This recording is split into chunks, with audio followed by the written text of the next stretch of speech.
something wrong with the camera. It froze for a moment, but it seems to be running now. I just had said, okay, it's 11 p.m. Friday the,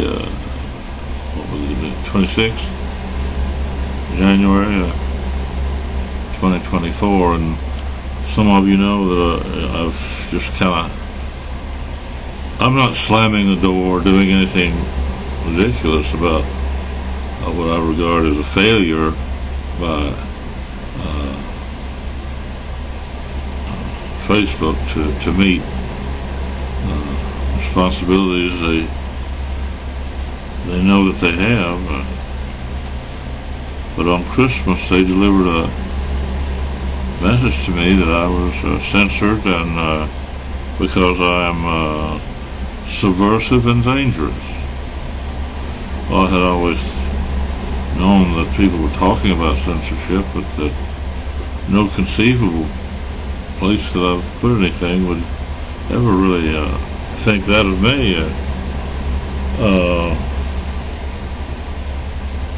I'm just not a firebrand, but I don't comment much on what I used to say to interested people that cared more than some, and I wouldn't claim to offer received wisdom or anything, but I noticed that there's some people who have referred to what I used to say when I was nowhere near here, or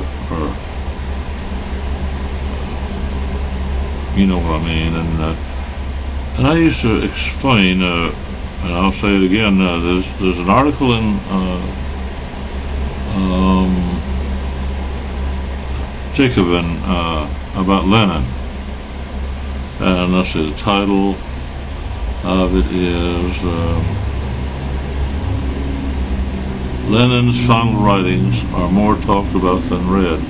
There are a lot of reasons for that, and some of them are mentioned here, but also on several levels the author has undertaken quite a challenge, and so I don't come down too hard on somebody who is determined to do some heavy lifting, at least for some, and who would therefore be dismissed by any number. I tend to be among those who don't want to talk about Lenin for any reason at all. But when asked by one person or another, I choose varying levels of interpretation. And I know that the article touches on several things. You could look through and see several things where it lightly touched on just a word here, a word there. Yes, indeed, Lenin died a disappointed man, but he was disappointed before he became very ill, because he knew that what he wanted was just simply not going to happen, and that if he had been in good health, to carry on with his campaign or whatever, it still wouldn't have happened. And basically because he did agree with Marx that what they had in mind was something that could only happen in a developed economy like Germany. And then they discovered, as you know, folks, that it didn't happen there either, and there are good reasons why it couldn't. Instead, of course, there's also just that little matter of National Socialism or Hitler. That did happen, showing that people are fairly easily influenced if they have a grudge. If a lot of people are standing with one foot on one page, then of course if you make all the other pages for the other foot synergistic, then pretty soon you have, usually I would say, a tragedy. That might not be a sanguine outlook, but I think whenever things are so dramatic as they were in Germany, the danger is obvious.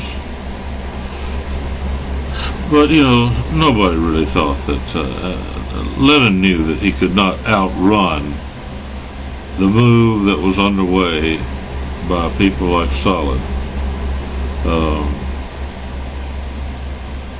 Russia was primitive, and Russia was going to opt for a strongman. Lenin tried to say, well, let me, run ahead of the pack and try to, talk from the front lines to the troops, but really, he didn't have a chance.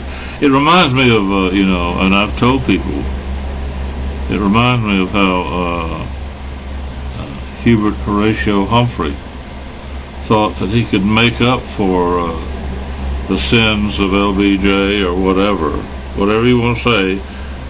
He could get out front of all of that. Nevertheless, and notwithstanding all of that, and somehow lead a mob in a better direction.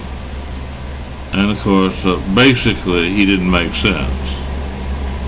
He was willing to do anything to become president, and he was a pathetic figure. Many people might not want to think of Lenin as a pathetic figure, or for that matter, Marx, or the whole tribe, for that matter. But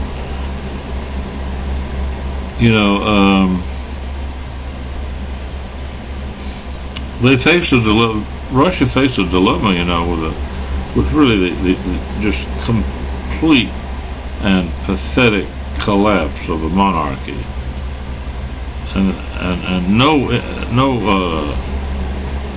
nothing to take its place, really.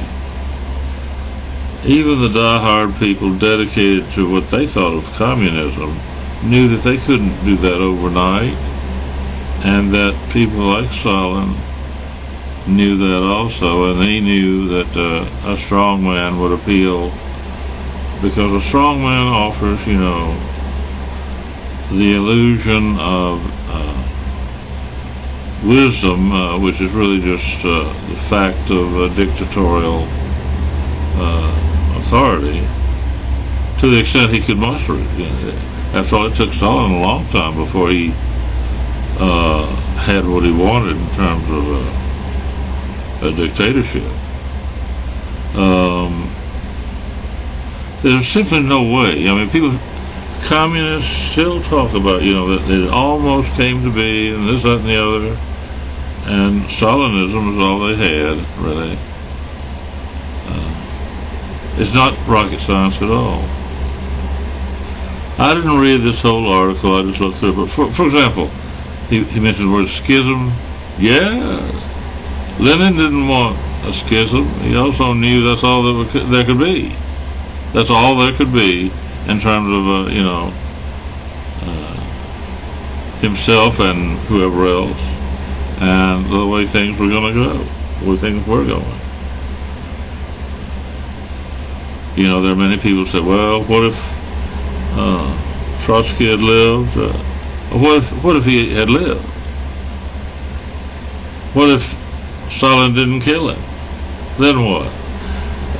Do people really think he could come up with a storyline, a narrative, of some profound weight to prevail with what people continue to cobble together in terms of communism and socialism, and which leads to the other, and certainly all you had was Stalin.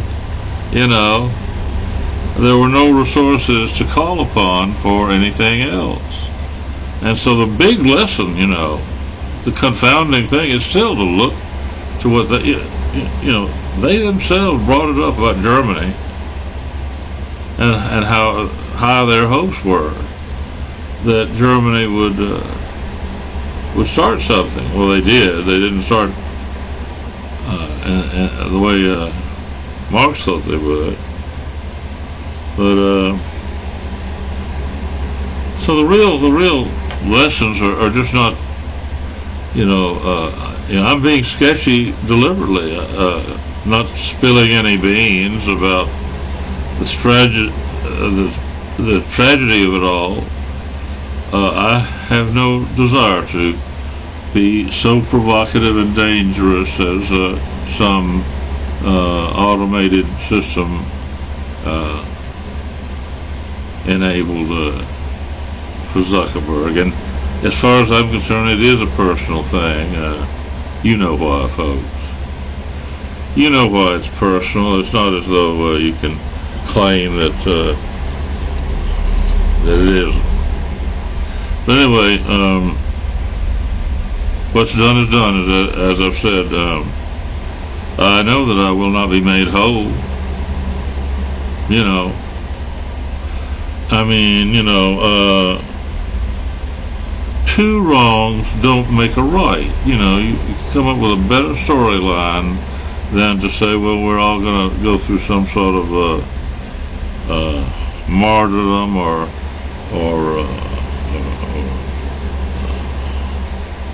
whatever. I'm not interested. Certainly it's true. Every day when Zuckerberg gets up and goes around, he is aware of slings and arrows that are just tremendous, but he can push back, and he does. And to involve me the way he did is about as flaky as his plans for his big company. I'll tell you, he's come up with some strange ideas. I won't say weird, but he's come up with some strange ideas about the future. But he's not trying to come up with some plan, a master plan, the way Marx or Lenin or Stalin did.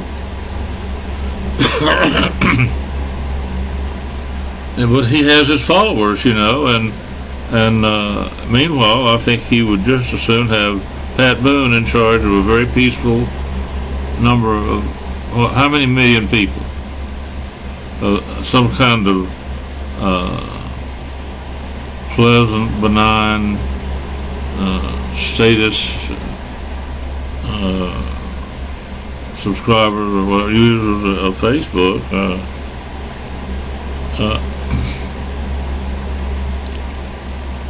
They have the verbiage. I got 3 pages of Orwellian stuff, that they, I guess, dump on little people who say calling for revolution or whatever, whatever it is that he doesn't want to have, in the mix. And they can say, well, you're just, we don't want to have, stupid stuff or whatever. But it's Orwellian, and it's just really sad, But what's done is done, I do not expect him to show up. I don't have a doorbell on the outside of where I'm sitting now that he could push, and in order to make up for what he did. People don't do that to me. When somebody hurts me, that's it.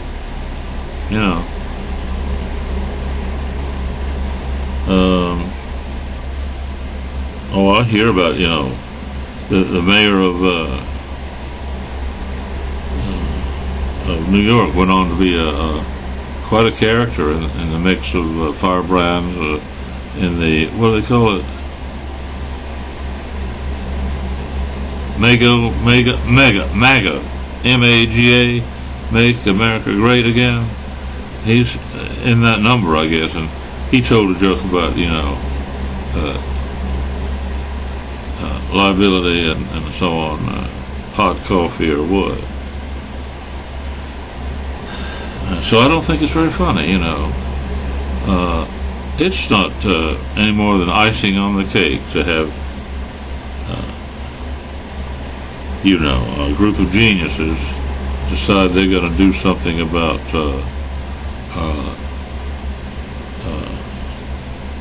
false accusations. And of course now I read about all that stuff in the news. Really, folks, no matter what happens,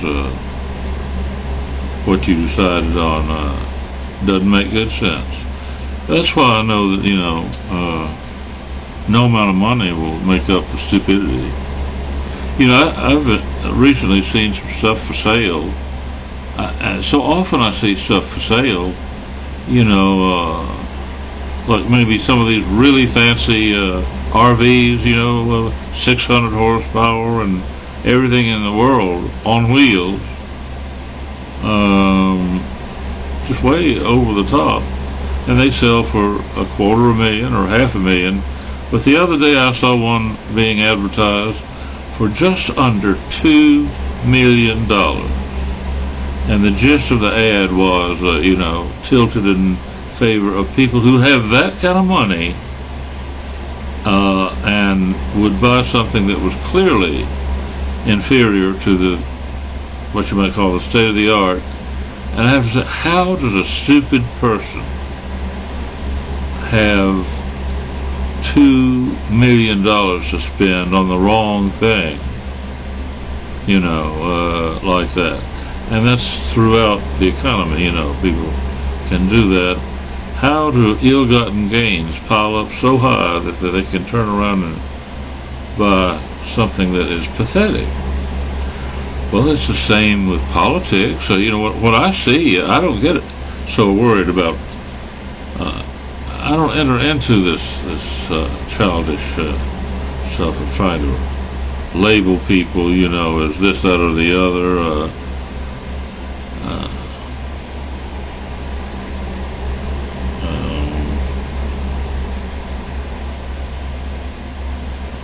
It's just a mediocrity, with icing on top on Christmas Day from Zuckerberg. Now he has roughly 10,000 alibis plus AI and I don't know what all. He, I guess, could claim to be a martyr.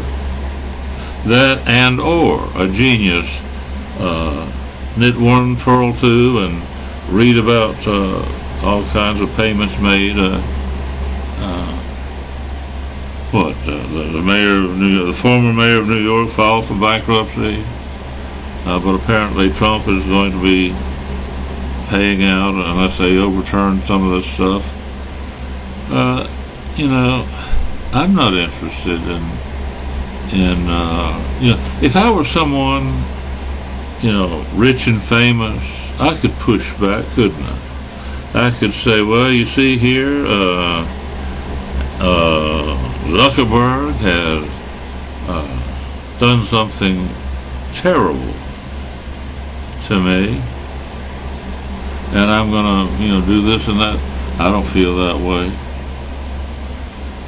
But I can say, in practical terms, I don't trust, Facebook. I mean, it's just wild to accuse me of being subversive and censor me. That all it really means in practical terms, not these sensational stories that the intelligentsia are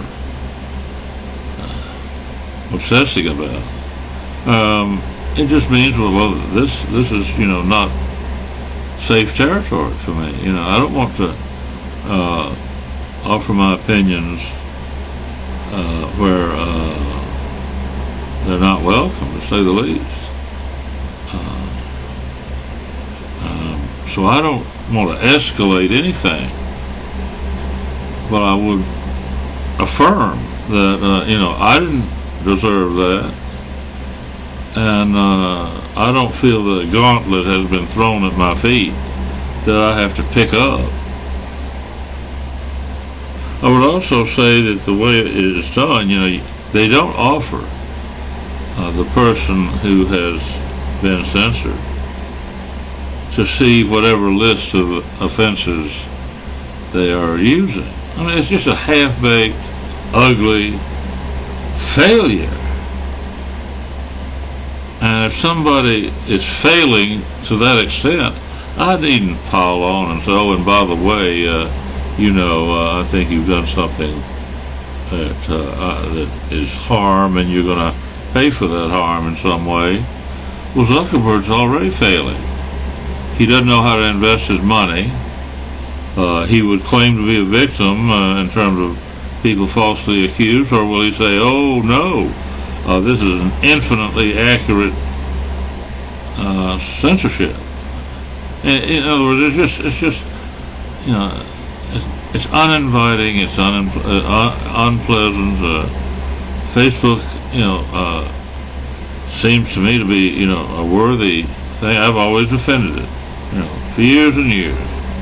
I've always defended Facebook, not Meta or whatever it is, but Facebook, because I think it can be valuable. And then people always told me, "Dave, you don't want to mess with them. They're fuddy-duddies, and nobody reads or cares about Facebook." I said, "That's fine.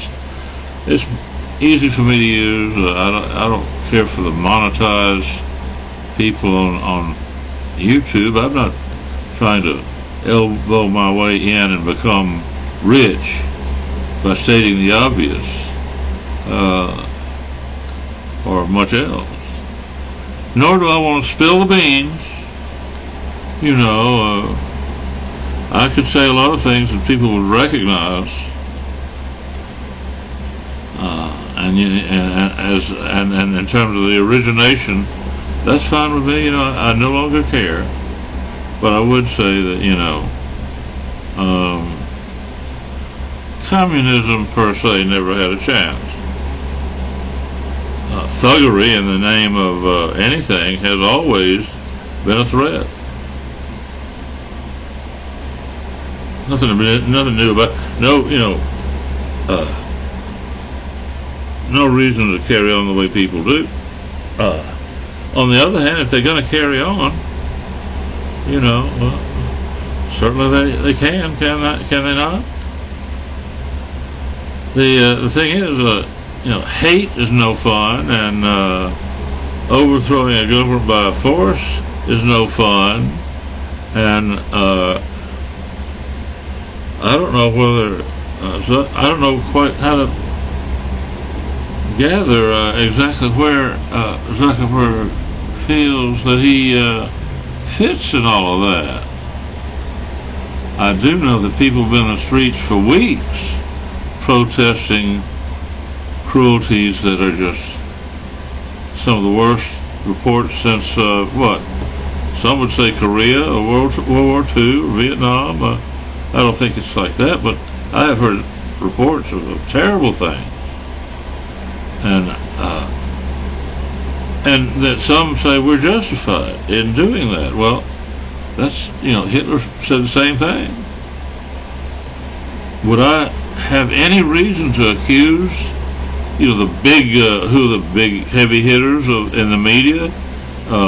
People are still laughing at Elon Musk. They're still laughing about Elon Musk and his X.com. I'd have to say, well, why is that? What's so funny? Well, I don't mean that there can't be fun or funniness, but I mean, who's laughing? Do you think he'll have the last laugh? Well, I'm beginning to wonder who'll have the last laugh if something as formidable as Facebook, and I think the platform is formidable, in spite of, this drumbeat that people told me they're fuddy-duddies or whatever. I don't worry about that. But a formidable platform being challenged by related failures, scapegoats or what?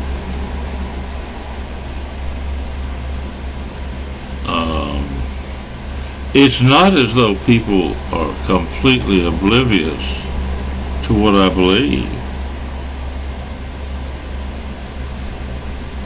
There is no appreciable misunderstanding. And I will not spill the beans today any more than I did during Vietnam problems, or what have you, Mr. Zuckerberg.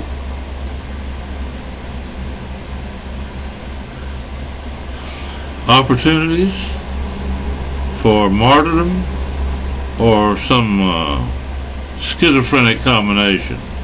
Martyrdom on the one hand at the same time, jubilation and triumphalism on the other.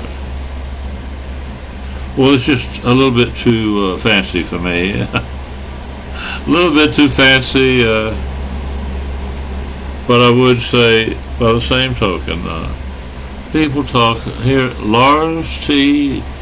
Lee, I guess it is. Lenin's final writings are more talked about than read. I think that's true. Scholarship is wonderful. He gives, kind of a semblance of scholarship, and there are people, running around looking for some alternative to the way the world works. A lot of people say, we know how it works. It's capitalism. Well, now I know there are gatherings, I'll put it this way. There are gatherings where some very smart people have tried to really get into the fray about what the hell that word means.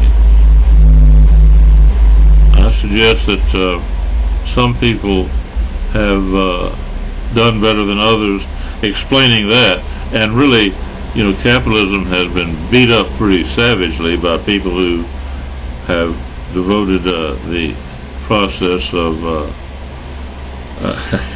linguistics with respect to, for example, Lenin's final writings that really beg the question of, what people are trying to do. Some people forget that along about the time Khrushchev was in charge, when you consider the absolute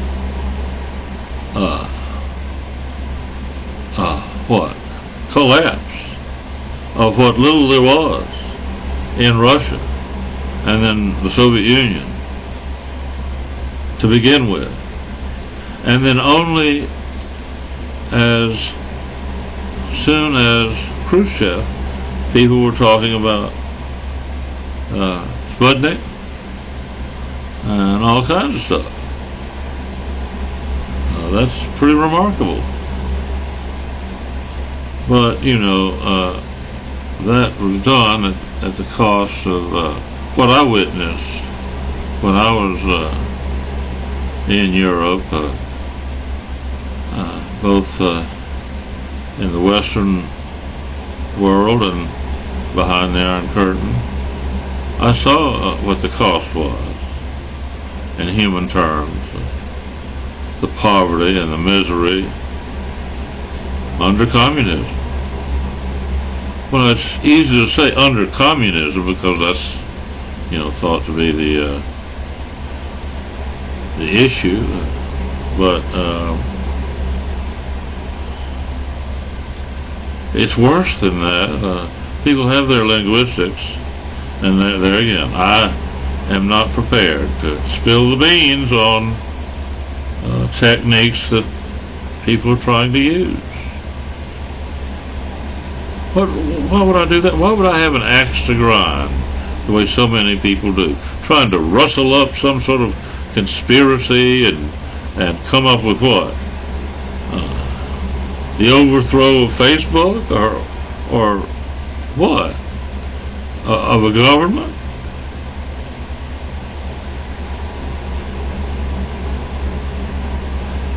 Some people, for example, fault capitalism in terms of the economics that they perceive, that it requires, and that is, some sort of market mechanism, shall we say, that promotes individual dictators. The CEO of Ford, the CEO of Chrysler, the CEO of RCA, the CEO of this, that, and the other. Each one, a little dictator and bound to make people suffer. Well, now, some worry that, well, we can be sure that in a capitalist economy, monopolies won't spoil the markets, and this, that, and the other. That doesn't matter. In other words, I've always tried to tell people that any economy is like, an airplane. It takes some skill to fly an airplane. We're trying to work on a way to make it automatic, so that basically you have somebody with his donuts and coffee sitting on the flight deck in case something goes wrong. We hadn't gotten there yet, and that's worth talking about among some people that know, but an economy is like an airplane. You have to know how to fly the damn plane, whether you call yourself a monarchist, a communist, anarchist, or what have you. The airplane can only fly with, expertise and control. And communism was supposed to be a way to put good people in the right places to get things done. It's true of capitalism. Communists say, well, you fail. Because rich people get in charge and they don't care about the poor people and so on. And the capitalists say, well, you people are crazy. You don't know how to fly an airplane or something. You're ignorant, and you're pretending. You're posturing. You need better information, and so it goes. But I'm not interested in Facebook the way I used to be. Right now, I think of it as having failed. I'm sure other people wouldn't think of it that way. Certainly the people who censored me don't feel that way. I don't care what the narrative is, I mean, I could sit down with a whole stack of paper. On each page I could write a different scenario that would explain it to somebody else's satisfaction. And there are those who can do that. I don't think it's worth hiring people to do that. I wouldn't think that people give it another thought, but I do. What is the fourth wall or fourth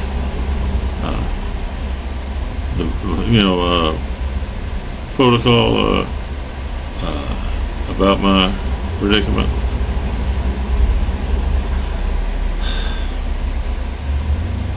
But I look at the headlines now and see much that is just about the same as this article by Lars Lee.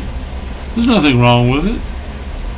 If you adopt several precepts about the issues at hand, then, internally it seems to make a fair amount of sense. But, I have to say, most people are going to think outside the box, as they should.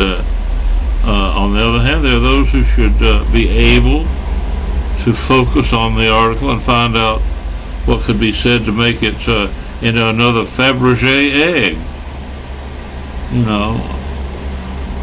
It's as though it's put together like a Fabergé egg. Well, maybe this one isn't as elaborate as some, but something in that direction. And I figure, that's the way the world works, And it's available today. At the same time, people are talking about, where the mayor of New York is going to get his next dollar, or what he's going to do, and I'm sure things will be worked out without the details being published where the headlines were only days ago. So people know that. They see a headline that, well, the former mayor has been hit with a penalty of $94 million, and he's declared bankruptcy. Now, really, how many people think that that's really the fundamental of his situation?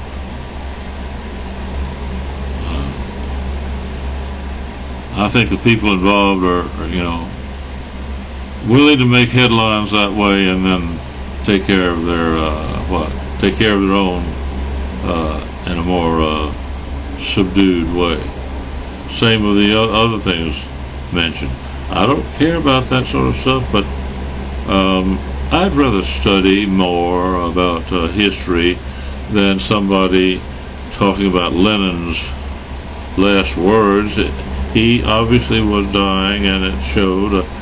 I think that people familiar with that period know that, he thought he could somehow control what had been unleashed, and pretty soon he knew he couldn't. And there are people who learn that lesson over and over. I take nothing away from scholars with their PhDs and awards and what have you, in terms of their knowledge of whatever Lenin ever said or did. But I mean, that you can think of other things. There are those who disparage every pope selected, put in his chair in the Vatican for the last several hundred years. There are people who say, well, that's what they're doing, and that doesn't matter. No matter how many dignified, manifestations, it's still a lot of hocus pocus in the thoughts of a lot of people. In fact, some people really think that the Pope is on top of an evil empire. And of course, people are convinced of that.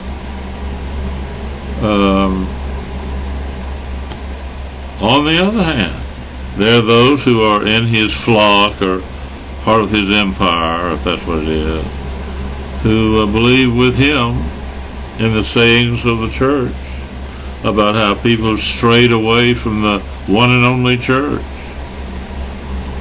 and so on. And then all of that, has a great deal to do with worrying about who said what to whom in history, and they seem to put a lot more attention into all of that than a few people about Lenin, but it's still the same process, So why should I be so upset? I'm more concerned, frankly, with some of the daily decisions made by executive authority wherever it is allowed to operate. That means, say, mayors, governors, and so on. There are some, though, I think, who have a fundamental fear and even loathing for executive authority, for effective decision making. And by effective, I mean, when a man is flying an airplane, he controls the plane by means of the mechanics of the plane. You could have a sloppy situation where no matter what he does, the plane isn't going to respond. Or you could have somebody who is trying to fly the plane who doesn't know how to use all the command authority that he has and drives the plane straight into a mountain. But I think, in terms of civil society, nowadays are not much different than ever, except that we now have a tremendous amount of communication that is unprecedented. We're, 20 or 30 years into a tremendous new layer of activity, and some of it involves command authority, like everybody with a microphone and a camera is trying to navigate his starship or whatever in the mix that we call internet. But I think that the real fear of authority has been recognized by some people throughout history, and they react to that in a classical way, you might say. They want to eliminate command and control, eliminate authority. People have decided that the one good way to handle that, is through democracy. That is to say, lay down your arms, don't try to defeat one another that way. Instead, use a ballot box, and don't overthrow by violence. Label that as out of order. Use the ballot box. Use your votes, and try to get people that you trust to do the business of government. And don't be afraid to elect people who can handle authority. But the counter movement has been, well, we're so scared of authority, we want to basically co-opt every executive function and decision into a maze of committees and faceless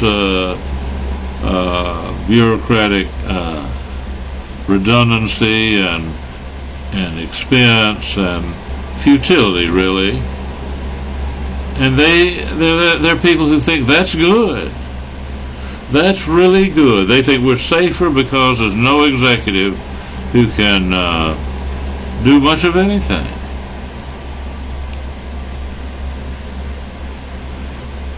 And I think we're in another situation like that now. We're in a situation where people are demanding that the ship of state, as it were, have a captain who can make decisions and, make things happen. And against that, people are fighting tooth and nail because many people really do fear authority. Is it because they've never seen anybody do anything correctly? Well, there's a good thing that we can all look to, and that is the field of sport. It's inconceivable by some people that there are people who can make decisions similar to the athletic decisions that some people make on a gridiron or a basketball court or a baseball diamond. They say, well, yeah, I get it, look at that.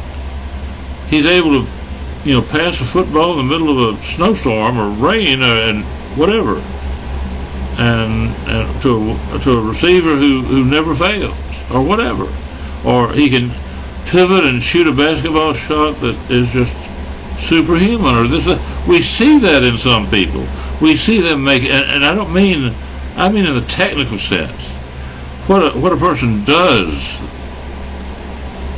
in that regard is that he makes an executive decision that puts the ball in the hoop or in the hands of a receiver or knocks the ball out of the ballpark.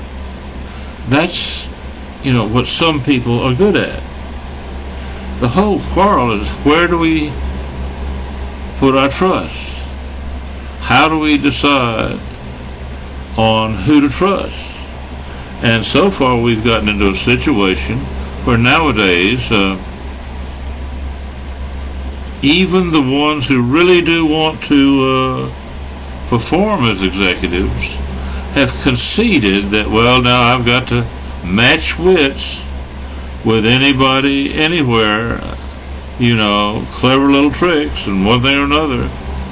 And so, by the time they've decided what they're prepared to do, there's no contest. Nothing, that people can vote about. You can make deals, but the people don't necessarily participate in that, and that seems to be the way things are going. There are some people in Europe who rate, economies or whatever around the world, and they say the problem, their take is that, and it has been their opinion for many years, that that ballot access in the United States is a nightmare. I happen to agree. And then beyond that, some people don't get to vote. I personally, for example, I've been finessed. I cannot vote this time unless I put up a fight that is not worth it, folks. I don't feel very well, you know, and I'm here where they bind my wounds, literally. I don't wear, you know, shin guards. Instead, I have bandages because for some reason they can't seem to get skin to grow where it ought to, where there were some sores.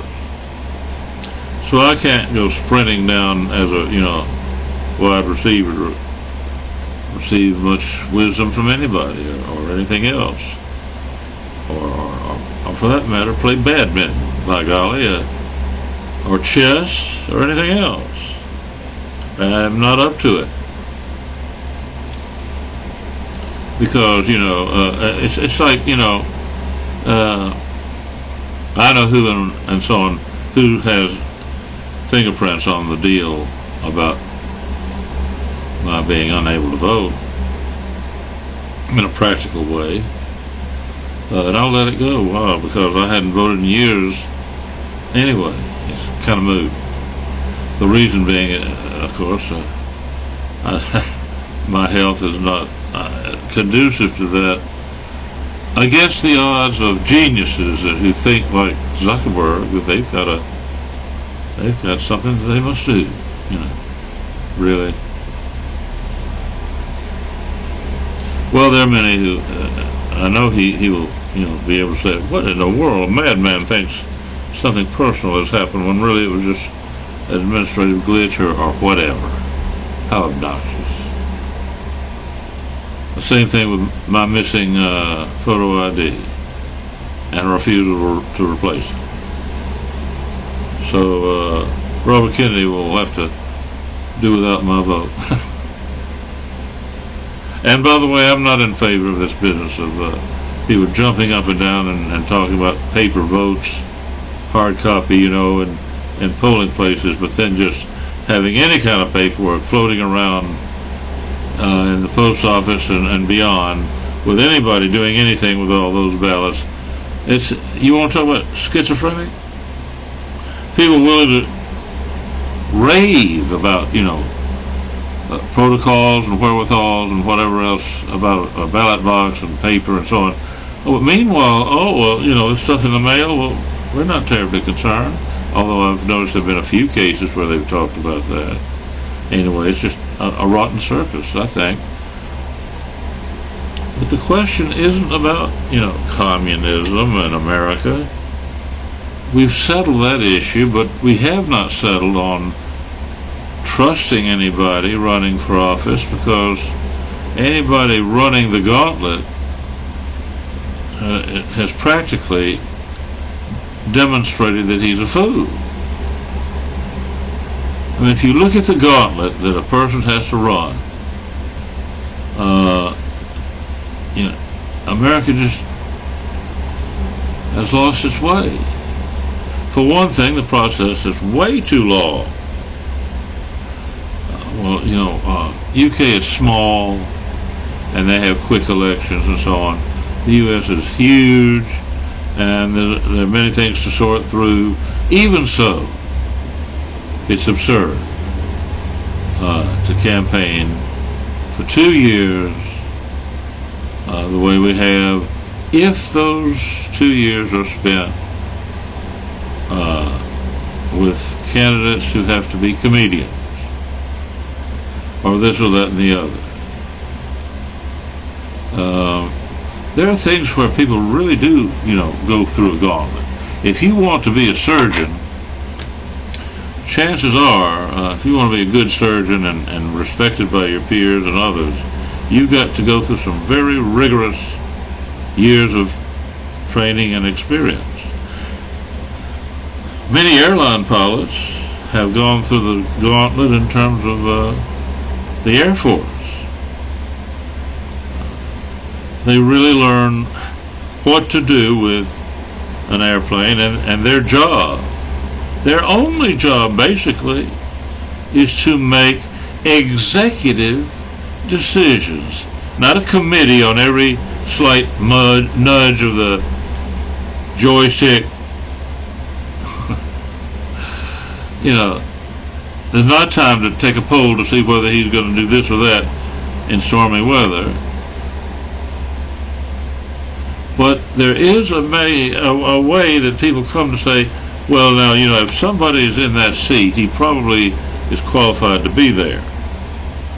That's, you know, the consensus that we still maintain. Somebody someday may say, hey, you know, let's tear that apart too. Let's have some fake news about how every other airline pilot is an SOB, illiterate, drunken fool. Let's be, you know, just that devious, and let's use our media clout to make people no longer trust anybody on a flight day.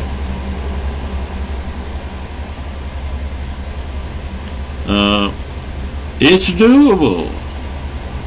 It's doable. I'm glad nobody's done it.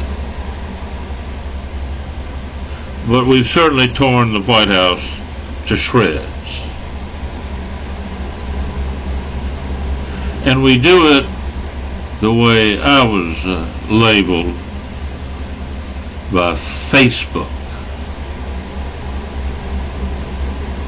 You could have read over my shoulder what the verdict was.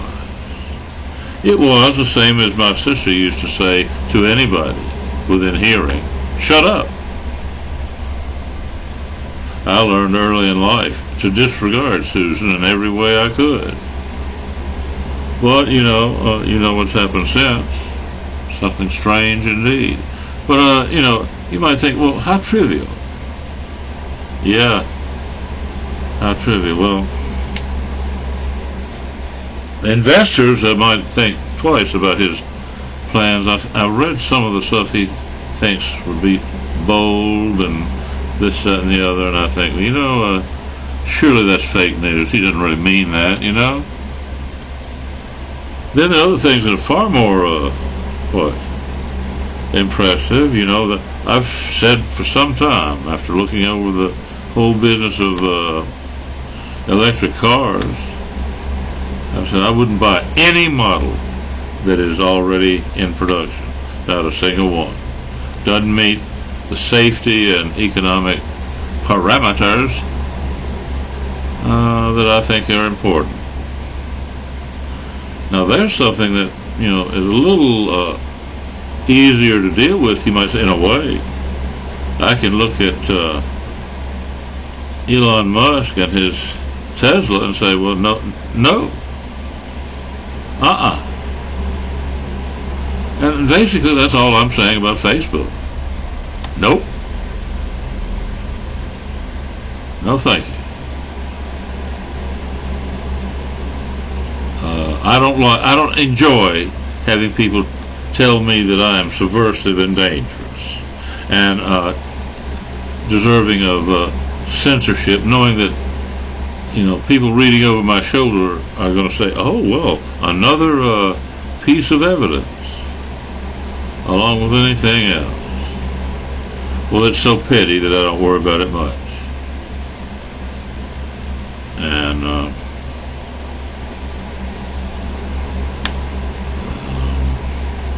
if he wants to become a martyr, then Zuckerberg will join many people in America who do feel that way. I could talk about that, but I'm not as interested as other people are in something as mediocre as that, you know. But mediocrity has its own brand of success, you know. That's what the whole thing about, you know, rabble-rousing is about. And then some people say, oh, it's not rabble-rousing necessarily, it's populism. And so we can be rant against populism. Well, there's a tradition and the use of that word that is a little bit better than some want to say. It's really just anecdotal. I don't care about some of the battles people fight. I really don't. If I were trying to teach civics again to anybody, and apparently nobody does these days, or we'd be better off. But if I did, would I say, well, no, the thing to do is just have all the riots that you have seen replicated in the classroom? No, not the way I would, not the way I did, and I wouldn't recommend it for others. But in a situation like, I'm in now, I'm really more in a wait and see mode, and I probably won't wait too long before that'll change. But I cannot make a useful choice in terms of voting. I thought, I took it for granted that I would not even want to vote this go round. That's been true for years. The only thing that had me think about it was, damn, I won't be able to vote for RFK Jr. But in terms of the slings and arrows of outrageous fortune, I wouldn't make my business decisions based on something quite so excessively romantic, really. And Valentines do not particularly make for good business, although nowadays Valentine's Day is commercialized like anything else. But I'm not going to participate. I've said enough now. I guess I've talked for 57 minutes. I've not done very well. I've remarked that I'm not as coherent as I used to be because I'm more run down than ever. But to be trivialized and infantilized and suffer the derision of bigwigs is not unusual, but when that's so popular that people are unwilling to offer to lend a hand in the White House, then you end up with people who don't inspire me to vote. Many will vote.